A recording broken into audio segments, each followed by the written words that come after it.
Salam Bapak Ibu Saudara-saudara yang ada di rumah dan sempat merelay secara live renungan perekat pagi hari ini.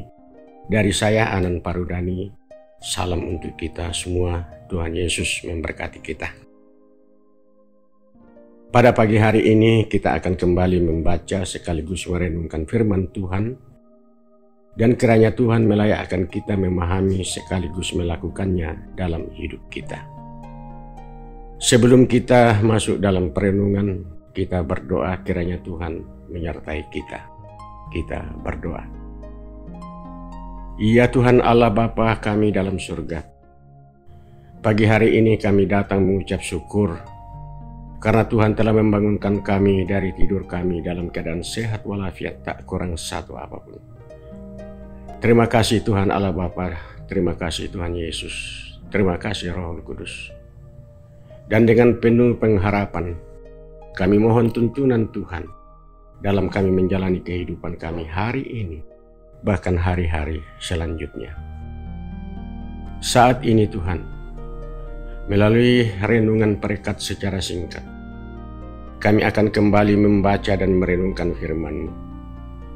Siapkan dan terangi hati kami, ya Roh Kudus, sehingga kami dapat memahami kebenaran firman-Mu, sekaligus menerapkan dalam kehidupan kami. Dalam nama Tuhan Yesus, kami datang bermohon dan mengucap syukur kepada Bapa di sorga. Amin.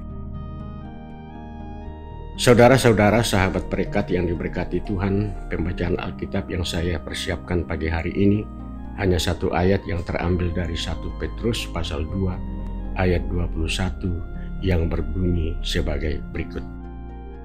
Sebab untuk itulah kamu dipanggil, karena Kristus pun telah menderita untuk kamu, dan telah meninggalkan teladan bagimu, supaya kamu mengikuti jejaknya. Bapak, Ibu, saudara-saudara, sahabat perekat yang dikasihi Tuhan, dari bacaan Alkitab tersebut di atas saya mengambil satu pokok renungan, yaitu perbuatan baik tiada batasnya. Saudara-saudara, kalau kita aktif membaca pesan-pesan dari saudara-saudara kita di WA Group, ada begitu banyak yang menyinggung masalah bagaimana kita melakukan kebaikan dalam menjalani kehidupan ini. Contoh sederhana yang kita lihat hampir semua diawali kata Shalom. Adalah kata dalam bahasa Ibrani yang berarti damai kiranya menyertai kamu.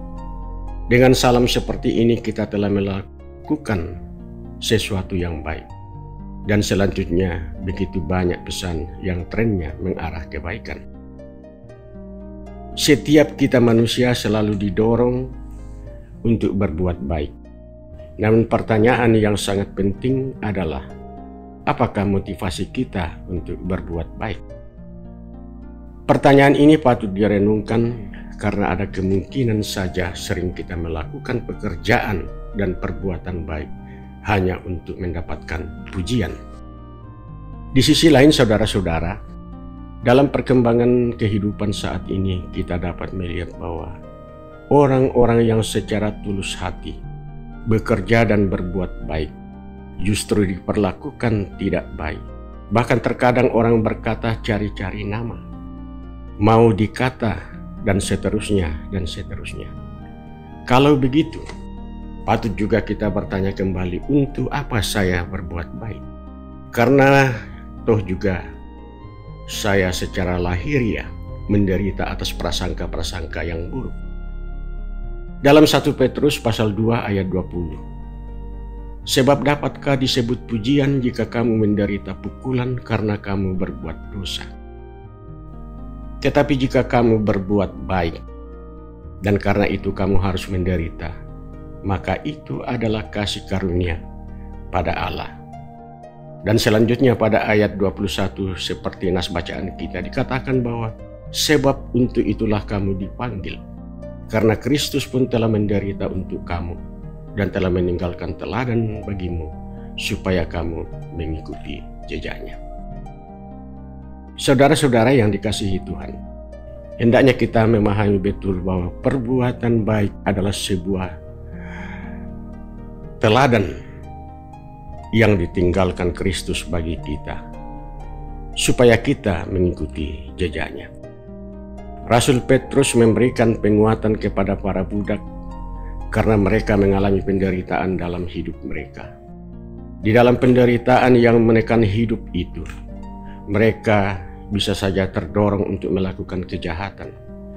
Karena itu Rasul Petrus mengatakan kepada mereka untuk hidup di dalam Kristus dan mengikuti teladannya dengan tetap berbuat baik, seperti Kristus tetap berbuat baik sekalipun harus menderita. Kristus hendak menunjukkan bahwa kebaikan itu tidak ada batasnya, bahkan tidak dibatasi oleh penderitaan. Kehidupan yang dijalani oleh Kristus inilah yang patut diteladani oleh kita umatnya. Saudara-saudara sahabat berkat yang dikasihi Tuhan, bahwa apapun yang dilakukan oleh Kristus menunjukkan bahwa kebaikan merupakan sebuah kewajiban yang harus dilakukan dengan sepenuh hati, bukan dengan motivasi tertentu, cari-cari nama, cari pujian, dan seterusnya, dan seterusnya. Karena kebaikan yang dilakukan dengan sepenuh hati akan memulihkan jiwa kita dari pergumulan dan penderitaan. Betapa bahagianya ketika kesempatan hidup yang Tuhan berikan dapat kita maksimalkan untuk bermanfaat bagi sesama melalui perbuatan-perbuatan baik yang kita lakukan. Hal itu dapat kita mulai dari hal-hal sederhana secara konsisten setiap hari. Dan mintalah agar Tuhan memberkati dan memakainya, supaya menjadi berkat bagi orang lain, bahkan menjadi kesaksian agar nama Tuhan dimuliakan. Perbuatan baik tercermin dalam kerendahan hati pada sikap kita. Sukar memang, tetapi itulah kehendak dan teladan yang ditinggalkan Tuhan Yesus bagi kita. Hubungan kita secara vertikal dengan Tuhan dan hubungan kita secara horizontal dengan sesama kita jelas dalam Matius pasal 22 ayat 37 yang mengatakan bahwa kasihilah Tuhan Allahmu dengan segenap hatimu dan dengan segenap jiwamu dan dengan segenap akal budimu, dan kasihilah sesamamu manusia seperti dirimu sendiri. Jikalau kita menjalankan hukum perintah Tuhan bahwa kasihilah sesamamu manusia seperti dirimu sendiri, kamu telah berbuat baik. Dalam Yohanes pasal 13 ayat 34 dikatakan, Aku memberikan perintah kepadamu, yaitu supaya kamu saling mengasihi, sama seperti aku telah mengasihi kamu. Demikian pula kamu harus saling mengasihi. Mengasihi Tuhan dan sesama tercermin dalam perbuatan-perbuatan kita. Perbuatan baik adalah wujud dari kasih yang ada dalam diri kita. Manusia sebagai son politikon atau makhluk sosial memiliki naluri untuk saling tolong-menolong, setia kawan dan toleransi, serta bersimpati dan berempati terhadap sesamanya. Dan itu hanya terwujud dalam perbuatan masing-masing kita sebagai manusia.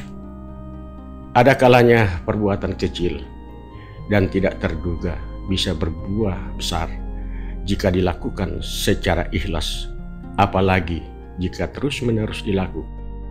Sebaliknya, perbuatan yang dianggap enteng dan biasa-biasa saja tetapi mengandung unsur dosa yang dilakukan berulang-ulang akan sangat berdampak besar.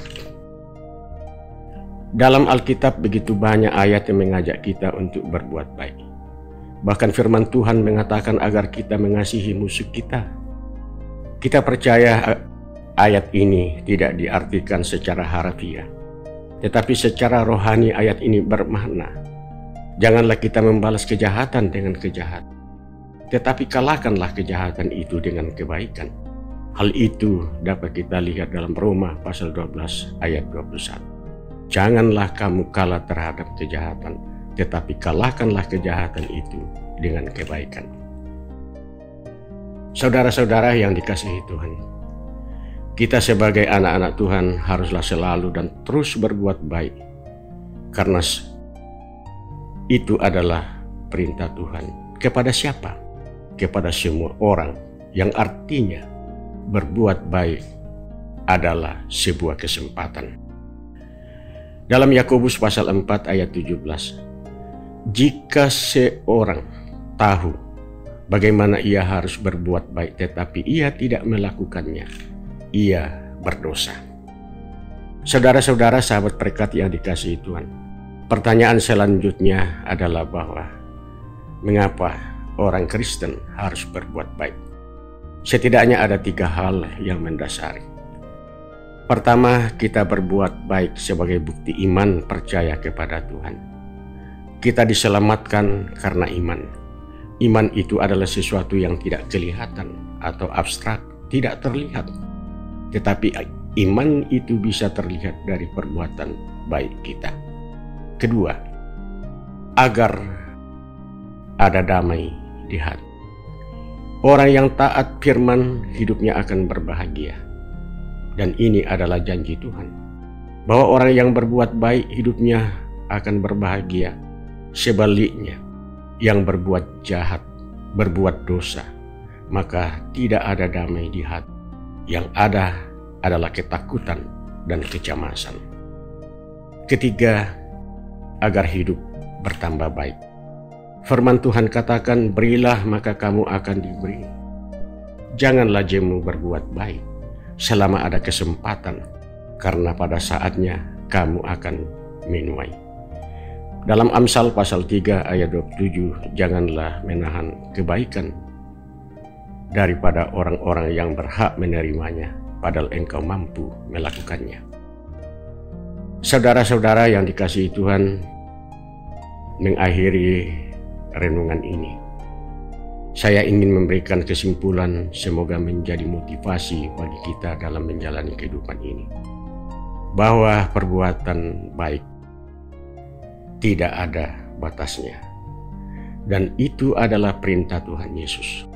Lakukanlah itu dengan tulus hati, kapan saja yang memungkinkan kita lakukan, di mana saja yang bisa kita lakukan, dan kepada siapa saja yang dapat kita lakukan. Mungkin besok dan seterusnya orang sudah lupakan, tetapi tetaplah bekerja dan berbuat baik, karena itu adalah urusan kita dengan Tuhan. Amin. Kita berdoa. Kami kembali mengucap syukur kepadamu Tuhan atas waktu dan kesempatan yang Tuhan berikan untuk merenungkan firman-Mu. Secara singkat, namun kami percaya Tuhan akan menyempurnakan dalam hati kami, sehingga teladan dan perintah yang ditinggalkan Kristus dapat kami wujudkan dalam perilaku hidup dan perbuatan kami. Tuhan, tak henti-hentinya kami datang membawa pergumulan kami dalam mewabahnya pandemi COVID-19. Kami penuh kelemahan dan keterbatasan, penuh kecemasan. Oleh sebab itu ya Tuhan, kami senantiasa memohon penyertaan dan perlindungan Tuhan. Terima kasih Tuhan, terima kasih Tuhan Yesus, terima kasih Roh Kudus. Ampuni kami, dan dalam nama Tuhan Yesus kami datang bermohon dan mengucap syukur kepada Bapa di sorga. Amin. Demikian perenungan singkat. Salam sehat dari saya untuk kita semua. Terima kasih.